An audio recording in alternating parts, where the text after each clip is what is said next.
Hey everybody, you'll never guess who I got back. Some of you will recognize this guy. He's one of the most insane geniuses I've ever met. James Sloane. He's the hardest guy in the world to get hold of. Don't ask me how to get hold of him because it took me 5 years to get him back. We're going to do a couple videos here. We're going to start today with arthritis.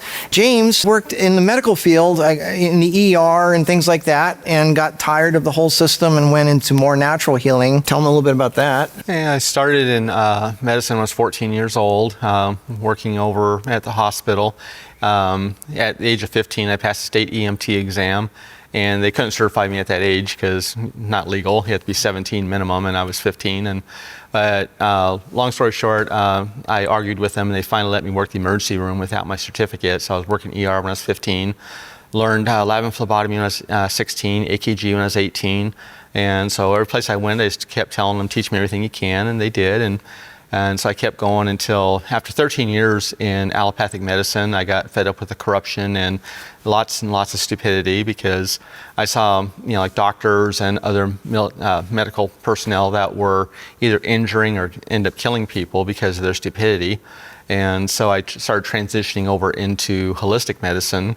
And I've been in holistic medicine ever since. So a total of 44 years now I've been in medicine. You have more scientific knowledge than I have ever seen anybody have. So let's just dive right into it and impress these people with what you know. Today's topic is arthritis. I think that's very common with most people on some level. I mean, there's thousands of different ways that it can affect you. People think it's just stiff joints, but it affects everything. Yeah, it literally means inflammation of the joint. So arth meaning joint, itis is a suffix meaning inflammation of, so it's inflammation of the joint.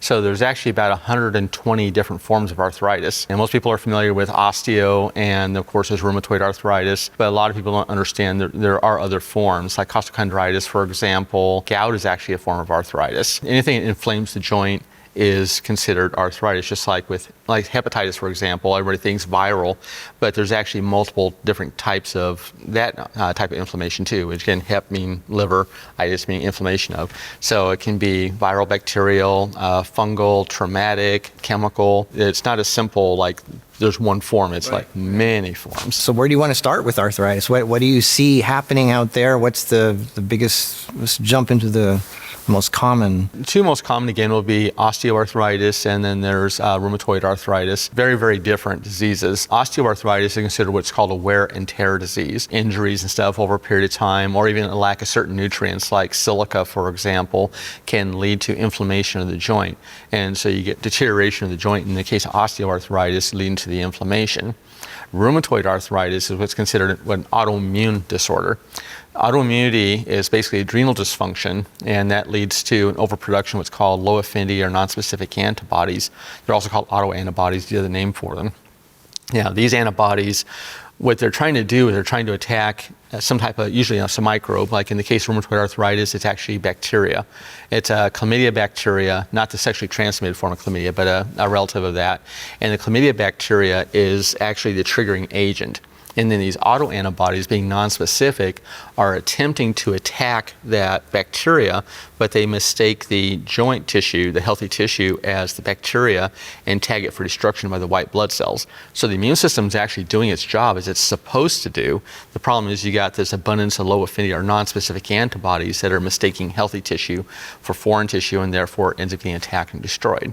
There's lots of different symptoms that result from this that people have. You can get sore joints and things like that, but there's things that affect you all over as a result of this. How can people tell what they have and what should they do about it? People don't normally think of pain as being stress, but it is a form of stress. And so stress affects the adrenal glands. You stress the adrenal glands, you end up with other problems. Like it'll elevate your blood sugar, for example. You get an elevation of cortisol, releases glycogen from the liver, and that's going to raise your blood sugar levels. And it's going to raise your blood pressure through epinephrine. If you tax the adrenals too long, you can end up with things like allergies, asthma, other autoimmune disorders. And so pain is a form of stress, so that ends up leading to all these secondary little side effects. most problems that people have is usually from something that they're constantly doing day after day after day. It's like a habit that they have. It's the food that they eat, the lifestyle, the physical things, whatever, or lack of stuff they have. Going to a doctor, they're just going to give them like non-steroidal that's not the answer. The answer is look at your life and say, what is it that you're doing every day? It never goes down. You never get a rest. So you're wearing yourself out on so many levels. And ironically, the adrenals produce your anti-inflammatory hormones like cortisol. So by taxing your adrenals, you end up in this little vicious cycle of going downhill. You end up with more inflammation. Chronic fatigue syndrome is actually, the word syndrome. Syndromes aren't diseases. They are a group of symptoms. So anytime you see syndrome, it doesn't mean a specific disease. Like even AIDS is acquired immune deficiency syndrome. So it's not a disease. It is a group of symptoms, which means you have more than one cause. So the caffeine, if you do energy drinks and stuff, the caffeine actually crashes your adrenals. Right. And the adrenals are what maintain most of your energy because, again, epinephrine, which is the new term for adrenaline. We haven't used adrenaline in like, I don't know, 20, 30 years, something like that. But some people still do, but it is considered, epinephrine is the current term for that. And so that helps to maintain our energy, our alertness, and so on. So as you crash your adrenals, like there's people who will drink a cup of coffee and they go right to sleep like that. It's 'cause they crash their adrenals. There's not enough epinephrine to maintain their energy. So when they take that coffee, it uses up that last little bit of epinephrine because the adrenals aren't keeping up with production of it, and you have nothing to maintain your energy, and you're out. Even your morning coffee can contribute ultimately to your arthritis because it's crashing your adrenals. And so when people feel like stiffer as they get older, they got shoulder pain, neck pain, hip pain, where do they start? Well, first of all, stay away from the non-steroidal anti-inflammatory drugs, referred to as NSAIDs.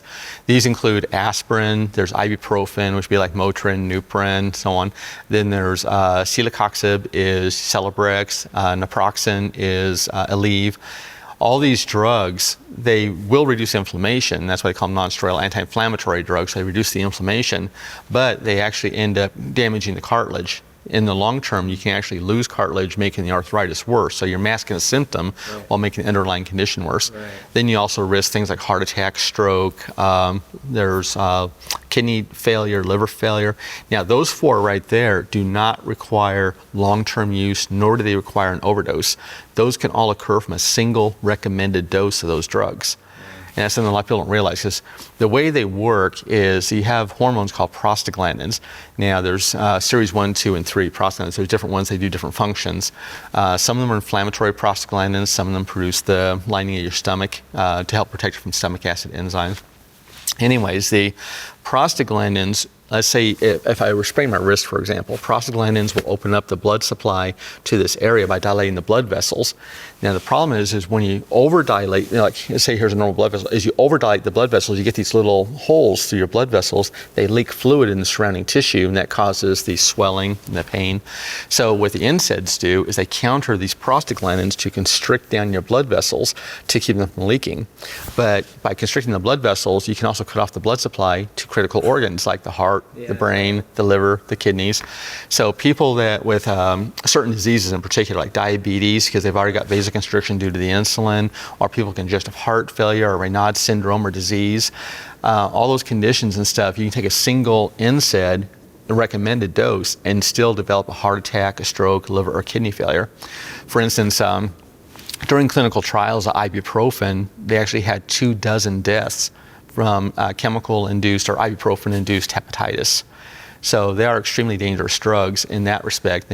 And then outside that, they can also cause like loss of vision, tinnitus, and as I mentioned, cartilage loss. Yeah. Well, so the answer is not to take pills or medication to hide the symptoms. The answer is to figure out what the cause is and stop doing that. And as far as the, like you said, there's natural things that make your blood vessels relax or expand. The thing is, the reason there's the holes in there is because your collagen is falling apart, right? Why? Because of the unhealthy lifestyle and diet, and the matrix isn't holding together, and varicose veins and blood getting into the system because you're low in vitamin C because of your... And silica. Yeah, right, your lack of silica. Yeah, those are the two most important nutrients. And they won't even absorb in your body if your stomach acid isn't strong enough. There's so many, we can go in so many directions. Why is your stomach acid not strong enough? Why? Because you're taking calcium pills or alkaline water or all that, stuff, or because you're so much sugar and bread, and I mean, the causes are endless. So I think really what people need to look at is, What are you doing that you know is not healthy and natural,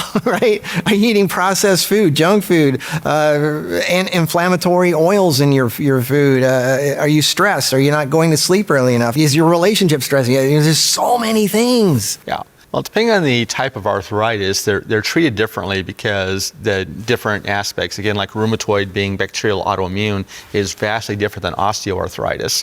So we can cover the two most common forms of arthritis because a lot of the other forms of arthritis will fall kind of either under one of those two, either autoimmune or some type of injury or whatever. So let's start with osteoarthritis because, again, this is a wear and tear disease.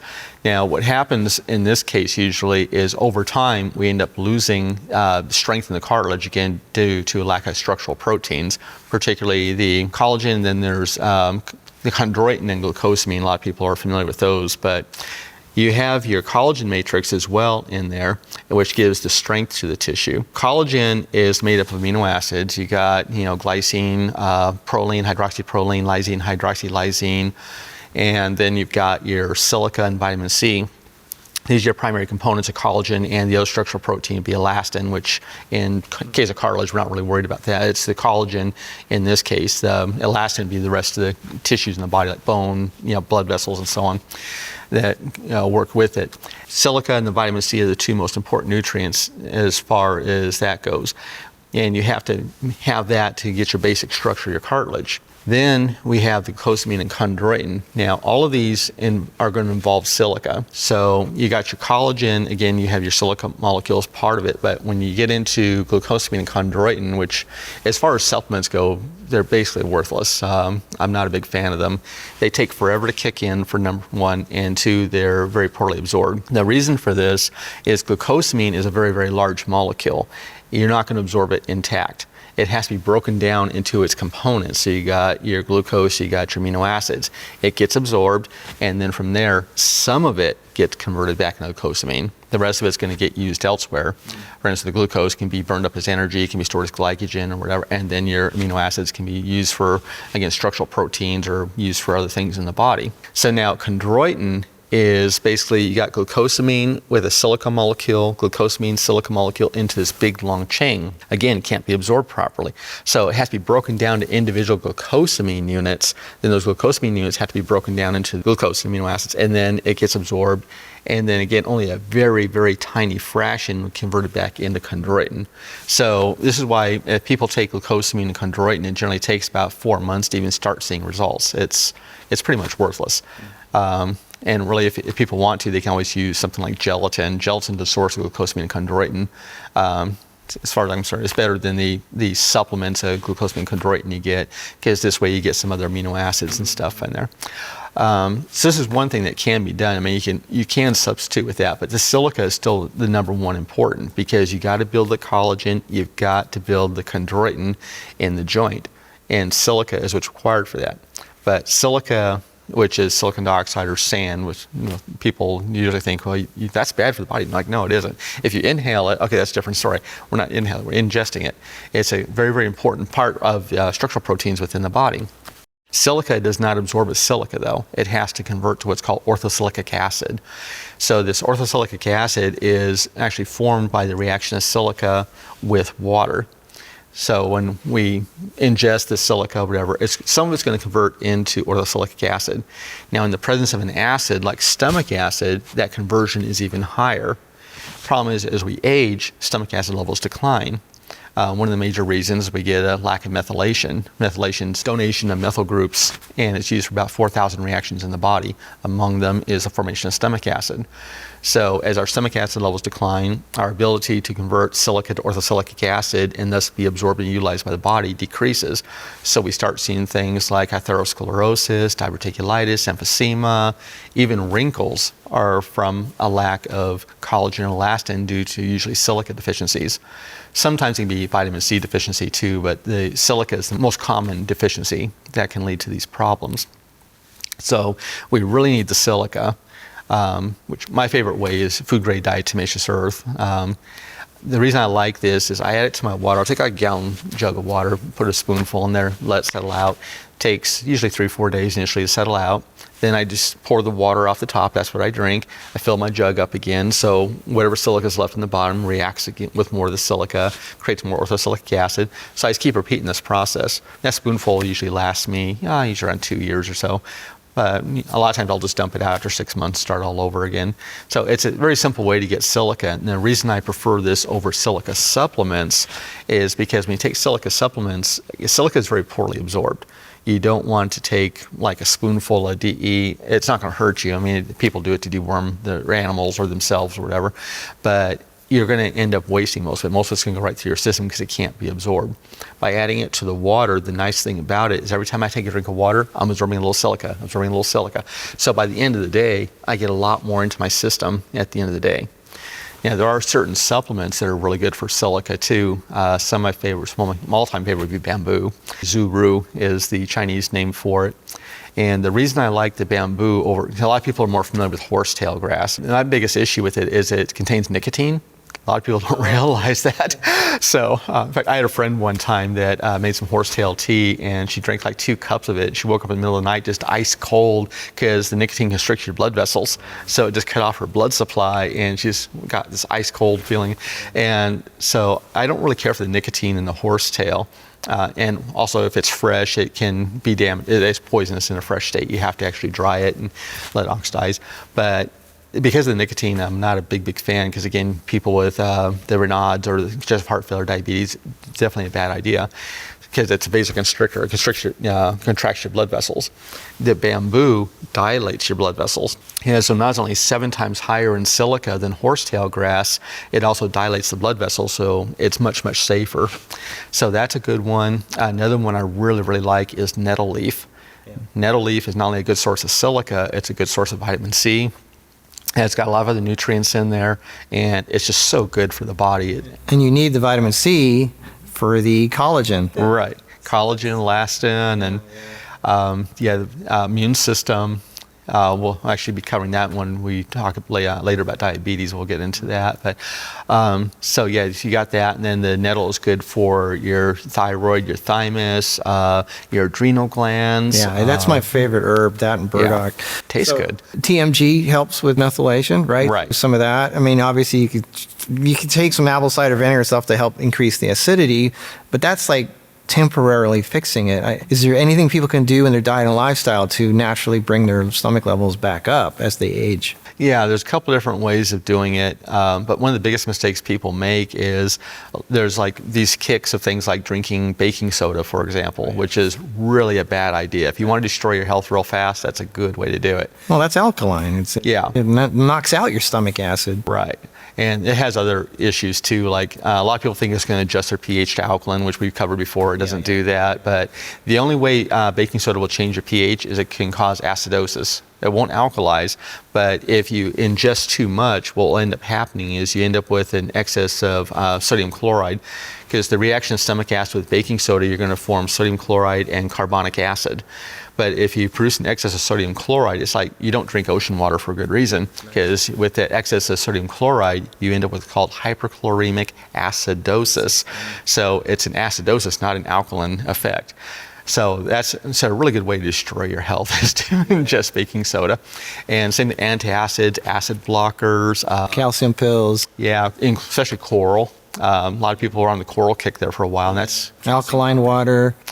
Yeah. The high pH alkaline waters, if it's a naturally like spring water, you're not going to really affect your stomach acid with a little bit of carbonate in there. But when people get into like the ionized alkaline water, that's another good way to destroy your health. That's produced with what they call mineral or metal hydroxides. So obviously cutting down to things that are making your stomach acid weaker is step one. Is there anything to help make it stronger, back to normal? I mean, obviously, like I said, you could add some apple cider vinegar or TMG or stuff like that. But I mean, and then of course there's the elements, like you need salt and water. Most people don't drink enough water. People think water, well, doesn't that water down the stomach acid? Well, you need water. If you take a battery, you remember the old car batteries, you had to fill water up constantly on them. Yeah, the water also extracts nutrients. Yeah, we don't like if you, let's say if your stomach was dry, if it was possible, if you could just dry out your stomach and you swallowed some nettle or whatever food, you're not going to absorb anything. Yeah. The water is the universal solvent. It dissolves the nutrients, carries it into the body, and also carries waste out. So yeah, you got to have the water, and the salt is very important too, because salt provides the chloride component that will bind with protons in the body, which are protons are acidic hydrogen ions. So it'll combine with the chloride to form your hydrogen chloride, which is your stomach acid. And these doctors were on the big kick there for a while to lower blood pressure. You got to get salt out of your diet. And it was actually creating problems because only a very, very small percentage of the population is sodium sensitive. It's like 10% of hypertensive patients are sodium sensitive. The other 90%, if they restrict their salt intake, was actually raising their blood pressure. So that was one problem. But then also by depleting the salt out of the diet, people were not producing sufficient stomach acid. So yeah, the salt is a big factor. Methylation is a big factor.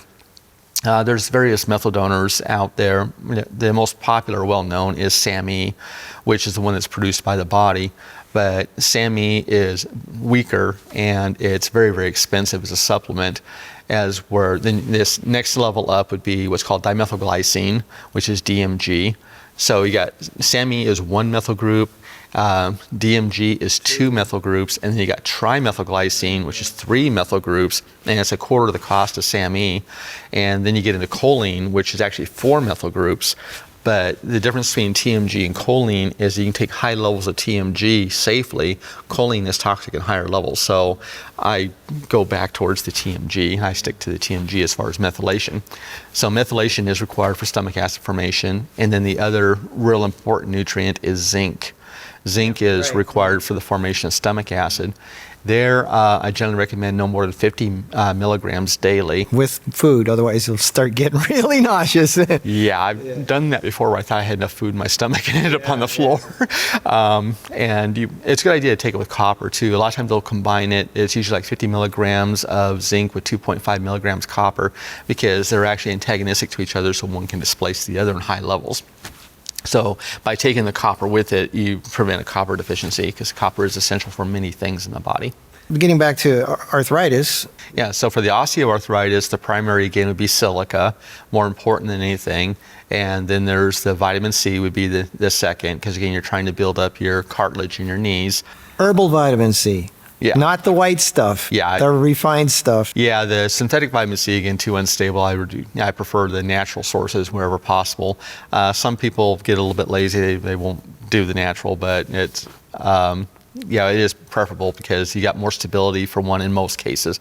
The only natural vitamin C I don't really care for is camu because there's nothing in it to protect the vitamin C from oxidation. It oxidizes itself. Yeah, so it's not real stable. So obviously wearing out your joints from running physical stuff. Even with the physical, it really shouldn't wear your joints out provided you're given the nutrition because your cartilage is always regrowing. What kind of nutrition should people constantly have in their diet? Yeah, again, the silica and vitamin C are the two most important. The silica would be things like fiber sources, for example. Fibers contain a lot of the silica. And then again, maintain your stomach acid, otherwise you're not going to get much absorption on that. So those are the two most important. And then there are various herbs that not only can help with rebuilding the cartilage, but can also reduce the inflammation. One of them is the Yucca shadagra root. I like the powder. I don't care for extracts much. I like whole plant, so I use powders. So that's a really good one. Licorice is really good too. Not only is it a steroidal anti-inflammatory, both the yucca and the licorice will support your adrenal glands, which is extremely important to maintain the low inflammation. I get emails all the time saying, well, I thought licorice was bad for you. It gets a bad rap unnecessarily. They found in studies that it actually takes about 50 grams a day over 6 months to induce high blood pressure in the average person.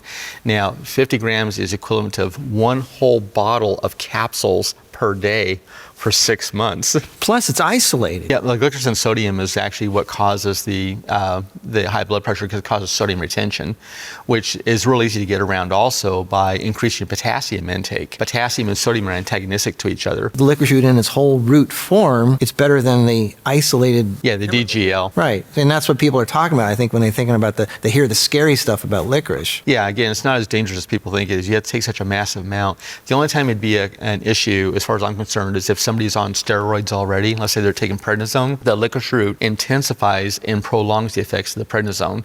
So that could be an issue. But for the average person, it's almost impossible to overdose on licorice root. I use it as a sweetener. Yeah, it's 50 times sweeter than sugar. Yeah. I like chewing on the sticks. Yeah, and it's great delicious. for hormones and people who are going through midlife stuff. That's great for both men and women. Yeah, allergies, asthma, hormone balance. So what do people do or eat or whatever that cause inflammation? The biggest one is really stimulants. Again, going back to caffeine, for example, a lot of people will drink their coffee, and chocolate actually, has various stimulants in there. There's caffeine, theophylline, theobromine. So your stimulants, because they're, again, overstimulating the adrenal glands, and as you crash the adrenals, you go back to the increased inflammation because the lack of corticosteroids reduce inflammation. So stimulants are the number one. Well, the energy drinks, anything with sugar in it, right? Or the sweetener, artificial sweeteners, and yeah, the artificial sweeteners have all sorts of adverse effects on the body. We don't know all of them offhand, but most of it's neurological. Particularly aspartame is more of a neurological issue. But yeah, the stimulants are the biggest one, and then there's also anything anybody's allergic to. So that's where it gets a little bit trickier, because like somebody might be allergic to eggs, the other person might not be. So the person who's allergic to eggs, because the allergic response stimulates the adrenal glands. The adrenal glands release the epinephrine and corticosteroids to counter allergic responses. So therefore, you actually tax the adrenals by having an allergic response. So in some people, it can be something as simple as what you're allergic to. Everybody's, it's genetic. I can't have peanuts, I can't have this. Some people it's genetic. I think a lot of people it's because their body is so messed up that it's not working right. You can be allergic to anything if your liver is dirty. It's actually, adrenals are the biggest issue, because the adrenals, again, are what counter allergic responses. So let's say you're exposed to an allergen like pollen, for example. Some people have allergies, some don't, and some outgrow their allergies. I was allergic to both mother's milk and cow's milk until the age of 5. I outgrew my allergies. I have not had allergies since. And I keep my adrenals healthy. I try to avoid stress, and you get my vitamin C and stuff. And when you're exposed to this allergen, though, what will happen is that the adrenal glands release the epinephrine. That's your antihistamine, anti-leukotriene, which are what create a lot of the symptoms. And then the corticosteroids are your immune modulators, anti-inflammatories. So allergies really boil down to adrenal dysfunction. And that's why when you go to the doctor for allergies, they give you steroids and they give you epinephrine or epinephrine substitutes. And even asthma, the inhalers, that's a steroid. Yeah, and some are stimulants as well, and depending on which one. And again, they're substituting for what the adrenals are failing to put out. But in the process, they actually weaken the adrenals worse, which we end up with an inhaler dependence. Any last words on arthritis? Just real quick on the rheumatoid, which is the other common one. Rheumatoid, again, is bacterial. It's bacterial trigger, but it being autoimmune, it's adrenal dysfunction. So you want to kill off the bacteria first. There's various herbs for doing that, or ozone therapy works really well. But for herbs, you got podarco, there's antigraphis and chaparral are my favorites, especially combined together. It'll kill virtually anything. You want to reduce the inflammation, again, which again be your licorice root and your yucca, which not only help reduce the inflammation, but it's also going to build up the adrenal glands, again, because this is autoimmune, so we got to build up the adrenal glands. There's other adaptogenic herbs like Schisonder berry. I like nettle leaf for building up the adrenals. And vitamin D3 is actually really good. The D3, even though it's inactive, the body converts it to active form if the kidneys are working properly. Because that's when a lot of people don't understand vitamin D. There's actually about 20, I think it's 22 different forms of vitamin D, but the ones that we're concerned with are D2, inactive D3, and active D3. So your inactive D2, if the liver is working properly, you can convert it into inactive D3, and then the inactive D3, which is also what supplements, the D3 supplements on the market are inactive D3, because active D3 is expensive. If the kidneys are working properly, the kidneys can convert that inactive D3 into the active D3 form. So it's provided the kidneys are working properly. And you're saying things that kill bacteria, which is, again, that's the typical American way to just kill it, if I have a problem. But what's feeding it? I always tell people, start with, stop feeding the bad guys. Stop eating the sugar and the bread and the garbage. Bacteria and pathogens breed on that stuff. Immune suppression as well, we'll get that into the diabetes, but normally our bodies will regulate the blood sugar, but if the blood sugar is elevated, it interferes with white blood cell activity, so we end up with immune suppression from the excess sugar, which allows the bacteria to proliferate. And then to make things worse, your cartilage doesn't have a real blood supply per se. And so therefore, it's very difficult for things to get in there and to destroy that bacteria. Which could hide in there. That's one of those. I like ozone therapy too, because ozone therapy can go places where, herbs and medications can't go. It's hard though for most people to get that stuff. Yeah, that's why I mentioned the herbs, because it's a cheaper alternative. So you want to kill off the bacteria first, and then the second step again would be build up the adrenal glands, which is your vitamin C in particular, pantothenic acid, which is vitamin B5. Those are the two most important nutrients there are for the adrenals, particularly the vitamin C, because the adrenals get priority of vitamin C over the entire rest of the body. So whatever's left over then goes to everywhere else. What's a good source of B5? Nutritional yeast, brewer's yeast. Pollen is really good. Pollen's actually your highest herbal source of B5. Are you saying bee pollen or also pine pollen? Bee pollen is still pollen. It's just collected by bees. So yeah, pollen's pollen. Or you could get your own pollen, like pine pollen and stuff like that? Yeah, pine pollen work great. A lot of people will take pollen, for example, for allergies and asthma. Again, it goes back to, that's adrenal dysfunction. Well, the B5 in the pollen is what actually treats it. It does not have to be like a local pollen. That's a big mistake a lot of people make. They think, it's got to be local honey or it's got to be local pollen. Like, no, it doesn't. Because it's the B5 in there, the pantothenic acid, that's actually treating the allergies and asthma by building up the adrenal glands. So it does not have to be local.